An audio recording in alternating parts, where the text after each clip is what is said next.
नमस्कार दोस्तों, मैं विकास सिंह आपका यूनिवर्सल टाइम के यूट्यूब चैनल पर स्वागत करता हूं। आज के इस वीडियो में हम देखेंगे राजपूत वंश से जुड़े महत्वपूर्ण तथ्य जो कि आपके एग्जाम में पूछे जा सकते हैं। राजपूत वंश के अंतर्गत एक आता है गढ़वाल वंश। तो हम लोग इससे जुड़े महत्वपूर्ण टॉपिक देखेंगे या तथ्य देखेंगे जो कि आपके एग्जाम में पूछा जा सकता है। पहला पॉइंट है 1080 से 1085 ईस्वी में चंद्रदेव ने राष्ट्रकूट शासक गोविंद को हराकर गढ़वाल वंश की स्थापना की। यहाँ से आपके लगभग 3 क्वेश्चन बन सकते हैं। कौन कौन से हम देखते हैं। पहला क्वेश्चन ये बनेगा कि जो चंद्रदेव का शासनकाल था वो कब से कब तक था, तो आप कहेंगे 1080 से 1085 ईस्वी के बीच। दूसरा क्वेश्चन ये बन जाएगा कि गढ़वाल वंश की स्थापना किसने की, तो आप कहेंगे चंद्रदेव ने। और तीसरा क्वेश्चन ये बनेगा कि गढ़वाल वंश की स्थापना की गई किसके द्वारा, किसको हराकर, तो आप कहेंगे चंद्रदेव ने राष्ट्रकूट शासक गोविंद को हराकर गढ़वाल वंश की स्थापना की। यहाँ से आपके इतने क्वेश्चन बन जाएंगे। नेक्स्ट पॉइंट है गढ़वाल शासकों को अन्य नाम काशी नरेश नाम से भी जाना जाता था। यानी गढ़वाल वंश शासकों का एक दूसरा नाम भी था जो कि था काशी नरेश। नेक्स्ट पॉइंट है जो गढ़वालों की राजधानी थी वो क्या थी, कन्नौज थी। नेक्स्ट पॉइंट है चंद्रदेव ने मुस्लिमों से तुरुस्क दंड नामक कर वसूल किया था। यानी कोई एक टैक्स था जिसका नाम था तुरुस्क दंड, जो कि मुस्लिमों से वसूला गया था। किसके द्वारा, चंद्रदेव के द्वारा। नेक्स्ट पॉइंट है गढ़वाल वंश का महानतम शासक कौन था, तो आप कहेंगे गोविंद चंद्र। नेक्स्ट पॉइंट है गोविंद चंद्र का मंत्री लक्ष्मीधर था। यानी इनके जो मंत्री थे उसका नाम लक्ष्मीधर था।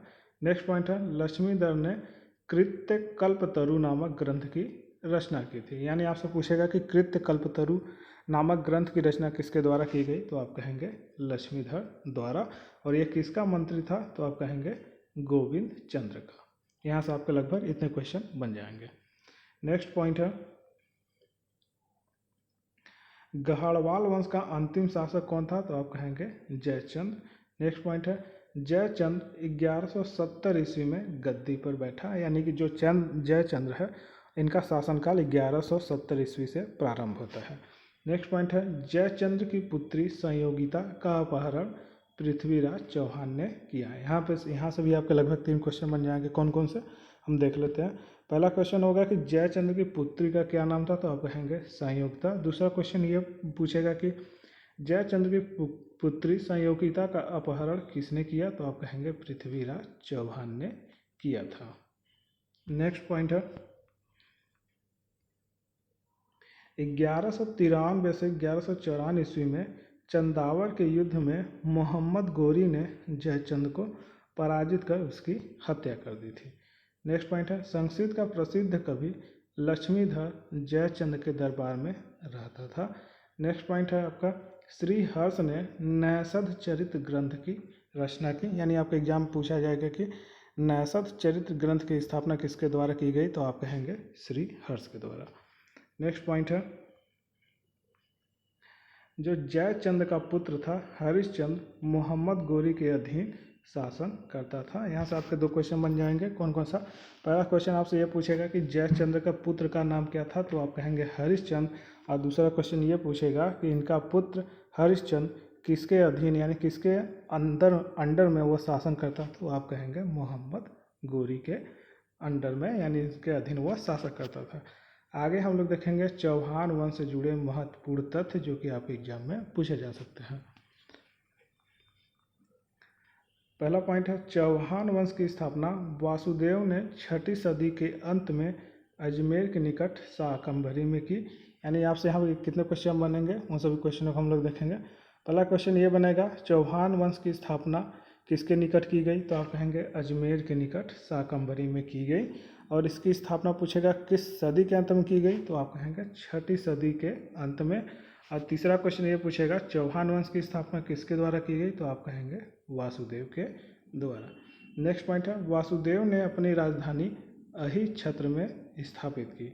नेक्स्ट पॉइंट है चौहान वंश का पहला पूर्ण स्वतंत्र शासक वाकपति राज प्रथम हुआ। यानी जो चौहान वंश का बिना बंधन के जो राजा हुआ यानी शासक हुआ उसका नाम था वाकपति राज प्रथम।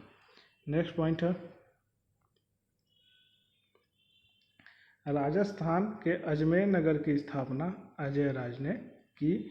नेक्स्ट पॉइंट है सुल्तान महमूद की सेना को अरोड़ोराज ने अजमेर के निकट हराया। यहाँ से अगर आपसे क्वेश्चन पूछेगा कि सुल्तान महमूद जो थे उनकी सेना को किसने हराया, तो आप कहेंगे अरोड़ोराज ने हराया। और कहाँ पे हराया, तो अजमेर के निकट हराया।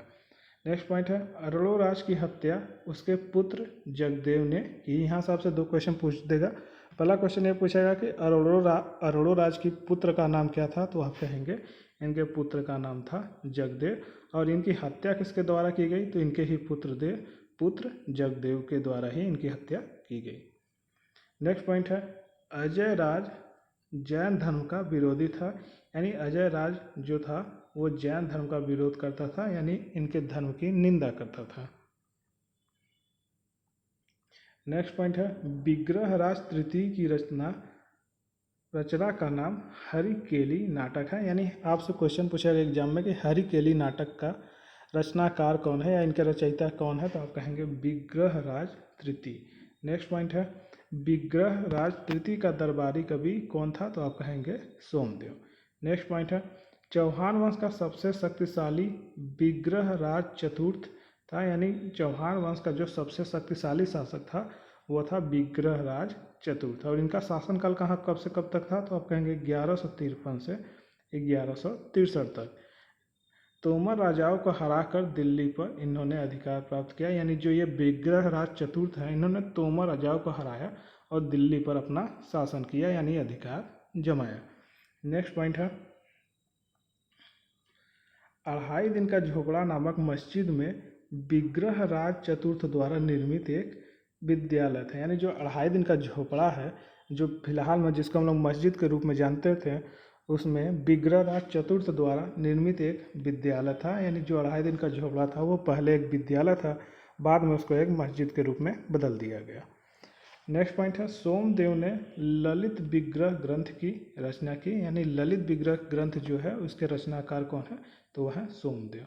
नेक्स्ट पॉइंट है चौहान वंश का अंतिम शासक कौन था, तो उसके शासक थे पृथ्वीराज तृतीय। और यह क्वेश्चन आपके लिए काफ़ी इम्पोर्टेंट हो जाता है। नेक्स्ट पॉइंट है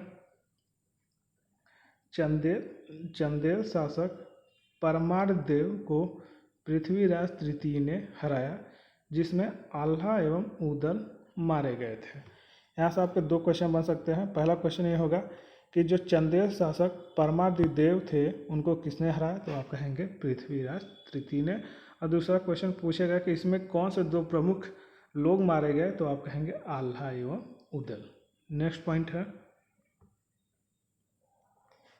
1191 ईस्वी में पृथ्वीराज तृतीय एवं मोहम्मद गोरी के बीच तराइन का प्रथम युद्ध हुआ, जिसमें मोहम्मद गोरी की हार हुई या पराजय हुई। यहाँ से आपका कैसे क्वेश्चन पूछेगा, पहला क्वेश्चन ये आपसे पूछेगा कि तराइन का प्रथम युद्ध कब हुआ, तो आप कहेंगे 1191 ईस्वी के बीच में। दूसरा क्वेश्चन पूछेगा कि जो तराइन का प्रथम युद्ध हुआ वह किसके और किसके बीच हुआ, तो आप कहेंगे पृथ्वीराज तृतीय और मोहम्मद गोरी के बीच हुआ। और तीसरा क्वेश्चन आपसे ये पूछेगा कि इस युद्ध का परिणाम क्या हुआ, तो आप बोलेंगे इसमें मोहम्मद गोरी की हार हुई, यानी पृथ्वीराज तृतीय की विजय हुई। नेक्स्ट पॉइंट है 1152 ईस्वी में पृथ्वीराज एवं मोहम्मद गोरी के बीच तराइन का द्वितीय युद्ध हुआ, जिसमें पृथ्वीराज चौहान की हार हुई। यानी यहाँ से आपसे क्वेश्चन पूछेगा कि अगर पूछेगा कि जो तराइन का द्वितीय युद्ध हुआ वो कब हुआ, तो आप कहेंगे 1152 ईस्वी में। और आपसे पूछेगा कि यह युद्ध किसके किसके बीच में हुआ, तो आप कहेंगे पृथ्वीराज एवं मोहम्मद गोरी के बीच। अगर आपसे एग्जाम में पूछेगा कि जो तराइन का द्वितीय युद्ध हुआ इसका परिणाम क्या रहा, तो आप कहेंगे इसमें पृथ्वीराज चौहान की हार हुई और इसमें मोहम्मद गोरी की विजय हुई। नेक्स्ट पॉइंट है मोहम्मद गोरी ने पृथ्वीराज चौहान के पुत्र गोविंद को अपने अधीनता में अजमेर का शासक बनाया। नेक्स्ट पॉइंट है पृथ्वीराज चौहान का दरबारी कवि कौन था, तो आप कहेंगे चंद्रवरदाई। नेक्स्ट है चंद्रवरदाई ने पृथ्वीराज रासो नामक ग्रंथ की रचना की थी। यानी जो ये पृथ्वीराज रासो नामक ग्रंथ है इसकी रचना किसके द्वारा की गई, तो आप इसका सही आंसर बताएंगे चंद्रवरदाई के द्वारा। नेक्स्ट पॉइंट है प्राचीन भारत का प्रथम हिंदी कवि चंद्रवारदाई को माना जाता है या कहा जाता है। तो आपसे एग्जाम में पूछेगा कि भारत का प्रथम हिंदी कवि किसे कहा जाता है, तो आप कहेंगे चंद्रवारदाई को। नेक्स्ट पॉइंट है, हिंदी भाषा का प्रथम महाकाव्य क्या कौन सा है, तो आप कहेंगे पृथ्वीराज रासो। नेक्स्ट पॉइंट है, राजकवि जयनायक द्वारा पृथ्वीराज विजय की रचना की गई, यानी पृथ्वीराज विजय की रचना किसके द्वारा की गई, तो आप कहेंगे राजकवि जयानक द्वारा। नेक्स्ट पॉइंट है, रणथंभौर के जैन मंदिर का शिखर पृथ्वीराज चौहान ने बनवाया था। नेक्स्ट पॉइंट है, परमार वंश का संस्थापक उपेंद्र यानी कि कृष्णराज थे, या इनका संस्थापक किसको माना जाता है परमार वंश का, तो आप कहेंगे उपेंद्र या कृष्णराज को। नेक्स्ट पॉइंट है, परमारों की प्रारंभिक राजधानी कौन सी थी, तो आप कहेंगे उज्जैन थी, जबकि बाद में परमारों की राजधानी कौन सी हो गई, धारा या धार बन गई। यानी आपसे एग्जाम अगर ये पूछेगा कि परमारों की प्रारंभिक राजधानी क्या थी और उसके बाद की राजधानी कौन बनी, तो आप कहेंगे इनकी प्रारंभिक राजधानी उज्जैन थी, बाद में इनकी राजधानी बदलकर धारा या धार बन गई। नेक्स्ट पॉइंट है, परमार वंश का प्रथम स्वतंत्र एवं प्रतापी शासक कौन था, तो आप कहेंगे इसका प्रथम स्वतंत्र एवं प्रतापी शासक सिय्यर था। नेक्स्ट पॉइंट है, प्रारंभिक परमार राष्ट्रकूटों के सामंत थे। नेक्स्ट पॉइंट है,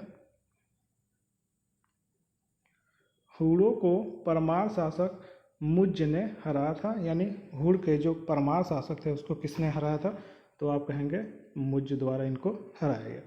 नेक्स्ट पॉइंट है, मुज्ज ने कल्याणी के चालुक्य शासक तैल द्वितीय को 6 बार पराजित किया था।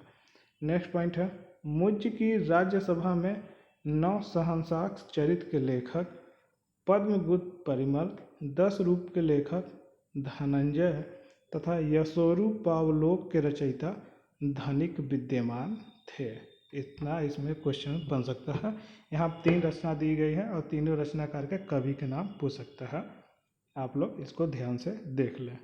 नेक्स्ट पॉइंट है,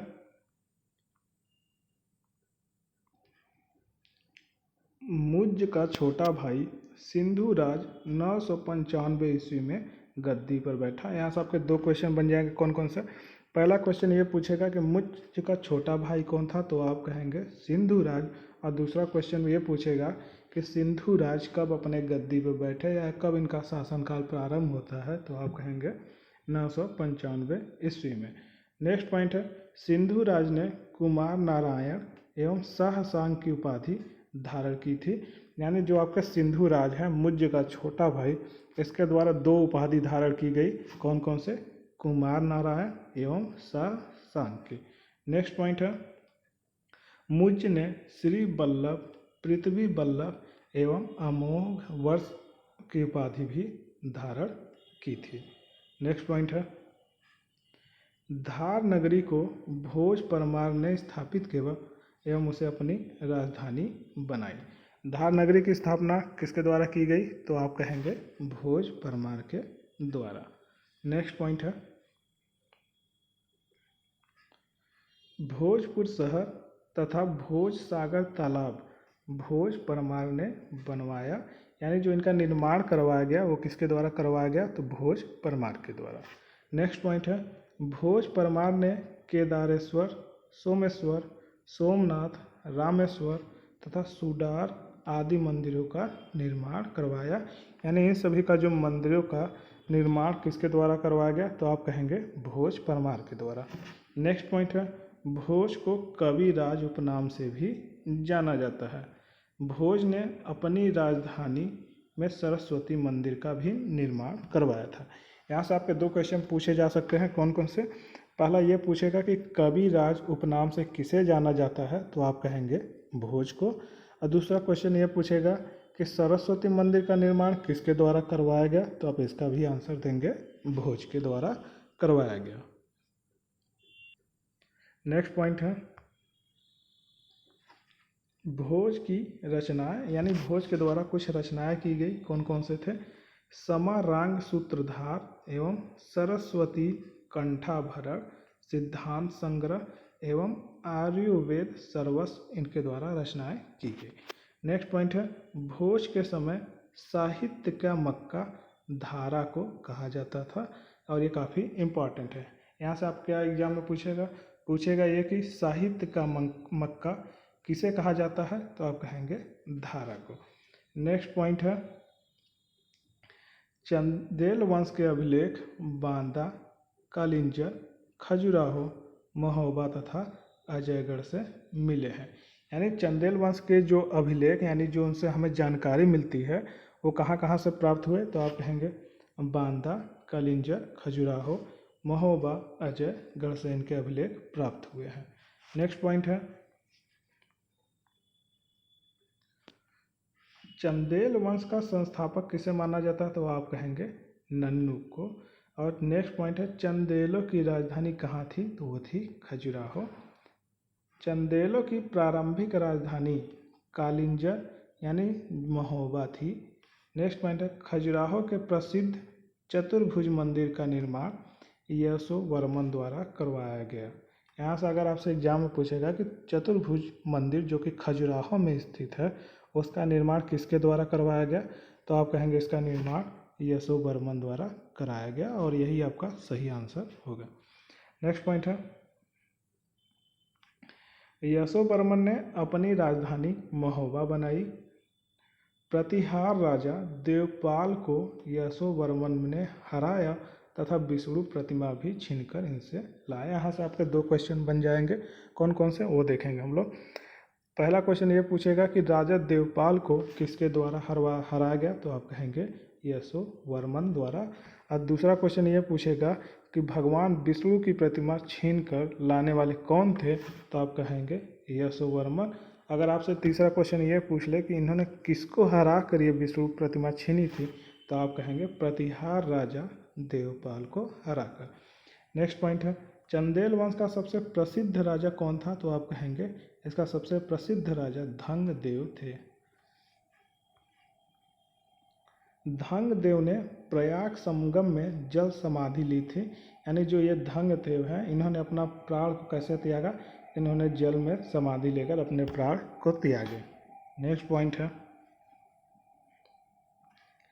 धंगदेव ने विश्वनाथ, वैद्यनाथ तथा जिगन्नाथ मंदिरों का भी निर्माण करवाया था। नेक्स्ट पॉइंट है चंदेल शासकों द्वारा बनवाए गए मंदिर खजुराहो में है। यानी जो चंदेल शासकों द्वारा जितने भी मंदिर बनवाए गए हैं वो कहाँ है, तो वो है खजुराहो। और खजुराहो आपका कहाँ पड़ता है, तो वो पड़ता है आपका मध्य प्रदेश में। नेक्स्ट पॉइंट है शाही वंश की सहायता के लिए महमूद गजनवी के विरुद्ध गंडदेव ने सेना भेजी थी। यानी जो महमूद गजनवी के युद्ध विरुद्ध जिसने लड़ा था उसकी सहायता किसने की थी, तो आप कहेंगे गंडदेव ने। नेक्स्ट पॉइंट है गंडदेव ने अपने लड़के विद्याधर को प्रतिहार शासक राज्यपाल को दंडित करने हेतु भेजा। यहाँ से आपके दो क्वेश्चन पूछेगा। पहला क्वेश्चन ये पूछ लेगा कि गंडदेव के पुत्र का क्या नाम था, आप तो कहेंगे विद्याधर। और दूसरा क्वेश्चन ये पूछेगा कि गंडदेव द्वारा किसको दंडित करने के लिए अपने पुत्र को भेजा, तो आप कहेंगे प्रतिहार शासक राज्यपाल को। नेक्स्ट पॉइंट है विद्याधर ने त्रिलोचन पाल को कन्नौज का शासक बनाया।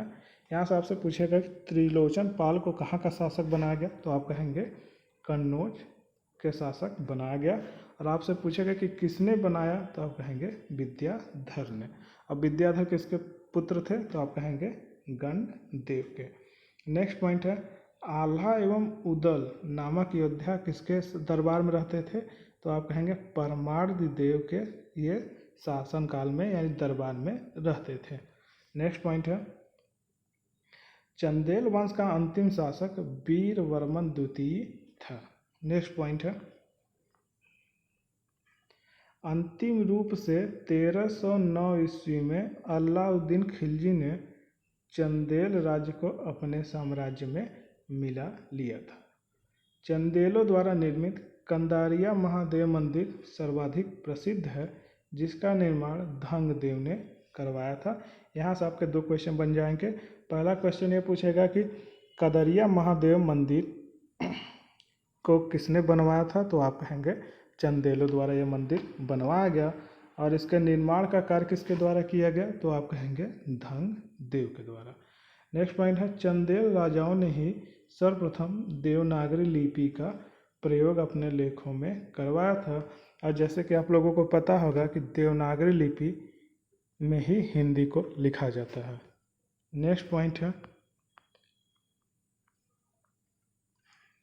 गुजरात के सोलंकी या चालुक्य वंश से जुड़े हम लोग महत्वपूर्ण तथ्य देखेंगे।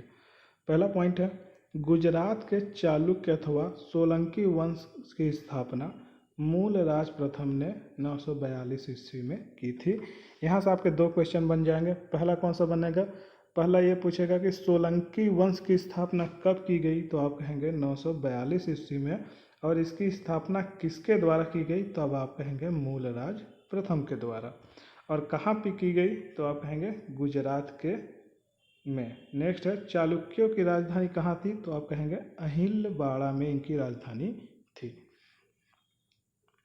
जो इनके शासक थे मूलराज प्रथम, यानी प्रथम शैव धर्म को मानता था, यानी शिव को पूजता था। नेक्स्ट पॉइंट है महमूद गजनवी के आक्रमण के समय गुजरात का शासक कौन था, तो ये थे भीम प्रथम। और ये क्वेश्चन आपके एग्जाम में हो सकता है पूछा जाए, ये क्वेश्चन आपके लिए काफ़ी इम्पोर्टेंट है। नेक्स्ट पॉइंट है भीम प्रथम ने आबू पर्वत को परमारों से छीना। यानी यहाँ से क्या है कि जो आबू पर्वत थे वो किसके अधीन था, तो आप कहेंगे यह परमारों के अधीन था। और इस पर्वत को किसने छीना, तो आप कहेंगे भीम प्रथम ने। नेक्स्ट पॉइंट है भीम प्रथम चालुक्य वंश का सबसे शक्तिशाली शासक था। यानी अगर आपसे एग्जाम में पूछे कि चालुक्य वंश का सबसे प्रतापी एवं शक्तिशाली शासक कौन था, तो आप कहेंगे ये भीम प्रथम जी इनके सबसे शक्तिशाली शासक थे। नेक्स्ट पॉइंट है भीम के सामंत विमल ने, यानी भीम के सामंत विमल ने आबू पर्वत पर दिलवाड़ा का प्रसिद्ध मंदिर बनवाया। और यह क्वेश्चन अधिकतर आपके एग्जाम में पूछा जाता है। नेक्स्ट पॉइंट है अहमदाबाद की स्थापना किसने की थी, तो आप कहेंगे कर्ण के द्वारा अहमदाबाद की स्थापना की गई।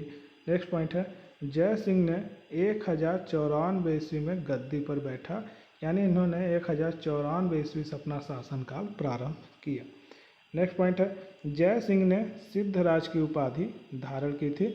अगर आपसे एग्जाम में पूछा जाए सिद्धराज की उपाधि किसने धारण की थी, तो आप कहेंगे जय सिंह ने। नेक्स्ट पॉइंट है प्रसिद्ध जैन आचार्य हेमचंद्र सूरी जय सिंह सिद्धराज के दरबार में रहा करते थे। यानी जो ये आपके प्रसिद्ध जैन आचार्य थे हेमचंद्र सूरी, ये किसके दरबार में रहते थे, तो आप कहेंगे जय सिंह सिद्धराज के दरबार में। नेक्स्ट पॉइंट है सिद्धपुर के प्रसिद्ध रुद्र महाकाल मंदिर का निर्माण जय सिंह सिद्धराज ने कराया।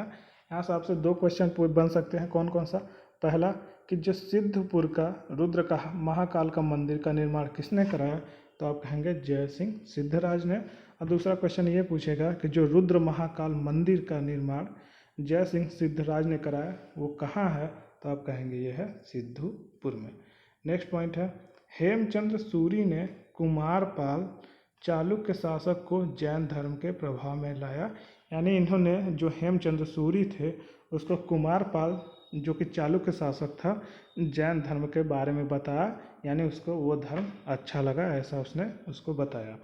नेक्स्ट पॉइंट है कुमारपाल ने जैन एवं ब्राह्मण धर्म के मंदिरों का निर्माण कराया था।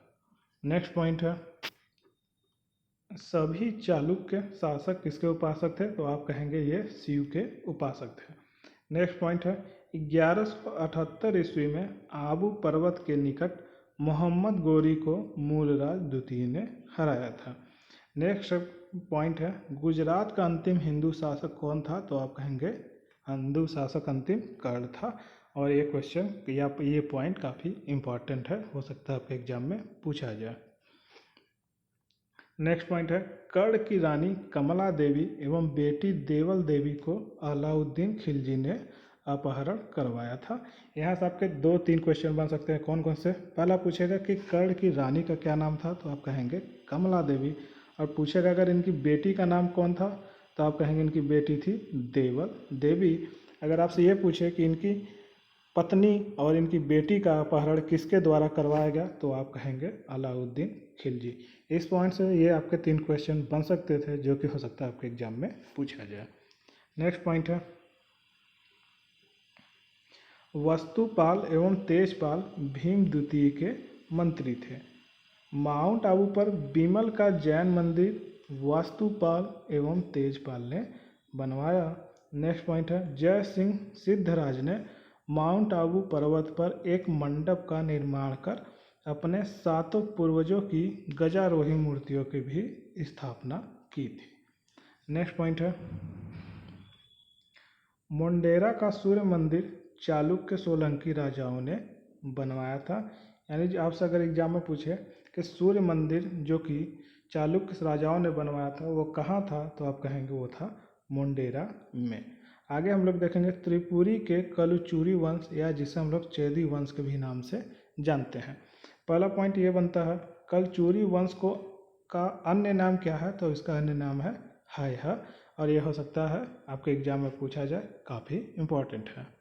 नेक्स्ट पॉइंट की हम लोग बात करते हैं, कलचुरी राजाओं की प्रारंभिक प्रशासनीय शक्ति का केंद्र नर्मदा के किनारे महिष्मती में था, और जिसकी राजधानी क्या थी? त्रिपुरी थी। यहाँ से आपके काफ़ी क्वेश्चन बन सकते हैं, आप लोग इस पॉइंट को अच्छे से देख लीजिए। नेक्स्ट पॉइंट है, कलचुरी के चेदी राजाओं को डाहल मंडल के राजा के रूप में जाना जाता है।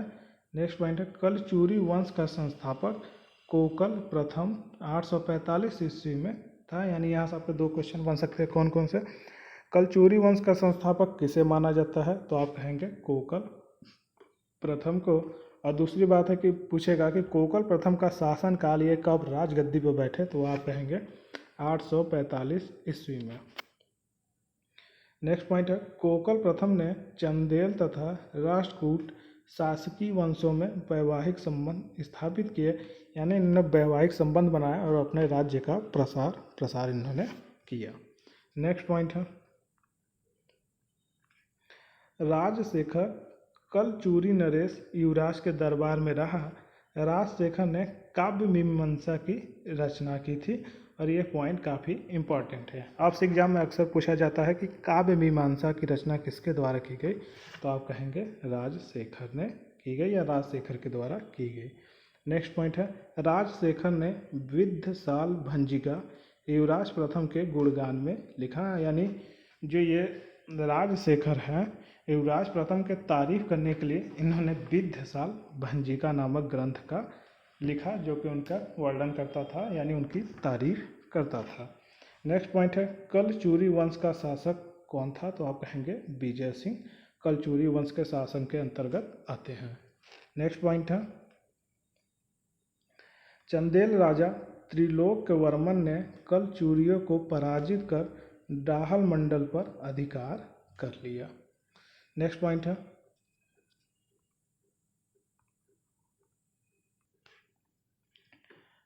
कलचुरियों की दूसरी शाखा की राजधानी कहाँ थी, तो आप कहेंगे रत्नपुर में थी। नेक्स्ट पॉइंट है, त्रिकलिंगतापति की उपाधि किसने धारण की थी, तो आपने कहेंगे कर्णदेव द्वारा यह उपाधि धारण की गई। नेक्स्ट पॉइंट है, गांगेय देव ने विक्रमादित्य की उपाधि धारण की थी। यानी अगर आपसे एग्जाम में पूछे कि विक्रमादित्य द्वारा उपाधि धारण की गई और 4 ऑप्शन देते, तो उसमें से जो ऑप्शन होगा गांगेय देव, वही आपका सही आंसर होगा।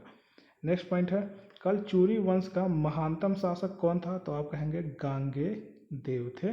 और गांगेय देव कौन थे, तो ये थे आपके विक्रमादित्य जी। नेक्स्ट पॉइंट है,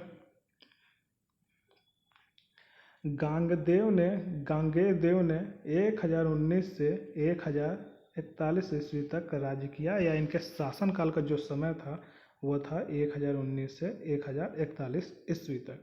नेक्स्ट पॉइंट है, कर्णदेव ने 1041 से 1070 तक शासन किया, जो कि शैव मता न्याय था, यानी वो शैव धर्म को मानता था, तथा उसने बनारस में कर्णमेरु नामक शैव मंदिर का भी निर्माण करवाया या बनवाया। आगे हम लोग देखेंगे तोमर वंश से जुड़े महत्वपूर्ण तथ्य जो कि आपके एग्जाम में पूछे जा सकते हैं।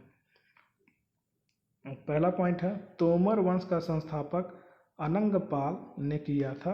यहाँ से आपके 2 क्वेश्चन बन जाएंगे। कौन कौन से? पहला पूछेगा कि तोमर वंश का संस्थापक कौन थे, तो आप कहेंगे अनंगपाल तोमर।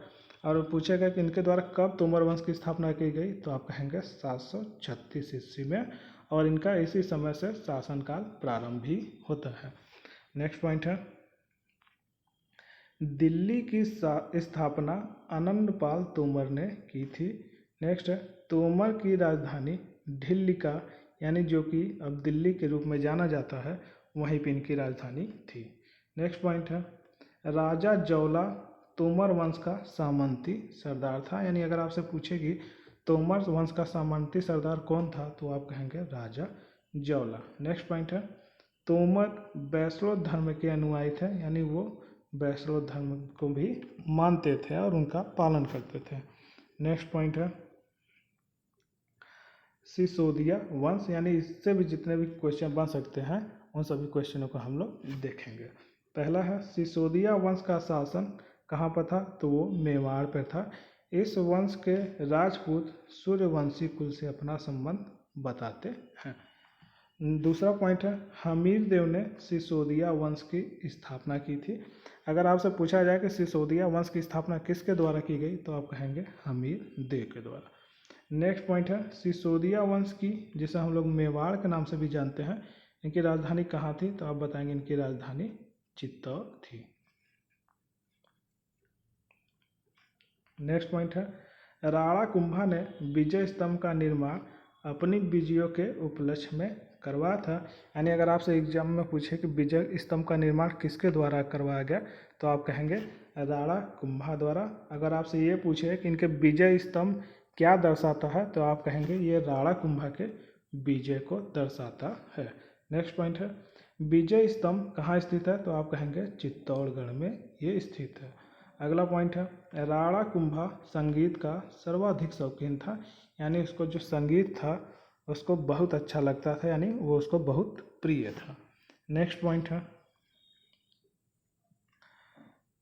1518 ईस्वी में राणा सांगा एवं इब्राहिम लोदी के बीच खतौली में युद्ध हुआ। यानी आपके यहाँ से 2 क्वेश्चन बन सकते हैं। कौन कौन से? पहला पूछेगा कि खतौली युद्ध कब हुआ, तो आप कहेंगे 1518 ईस्वी में।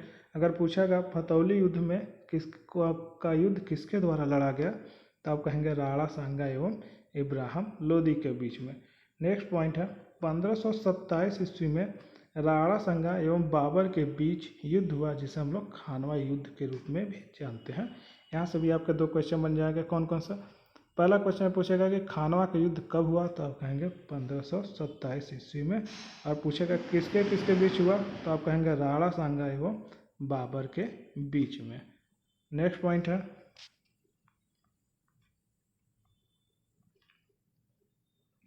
खतौली की लड़ाई का मुख्य कारण क्या था, तो आप कहेंगे राणा सांगा द्वारा इब्राहिम लोदी का साथ न देना था। नेक्स्ट पॉइंट है सिसोदिया वंश का सबसे प्रतापी शासक कौन था, तो आप कहेंगे महाराणा प्रताप। यहाँ से आपके 2 क्वेश्चन बन जाएंगे। पहला महाराणा प्रताप किस वंश के सबसे प्रतापी शासक थे, तो आप कहेंगे सिसोदिया वंश।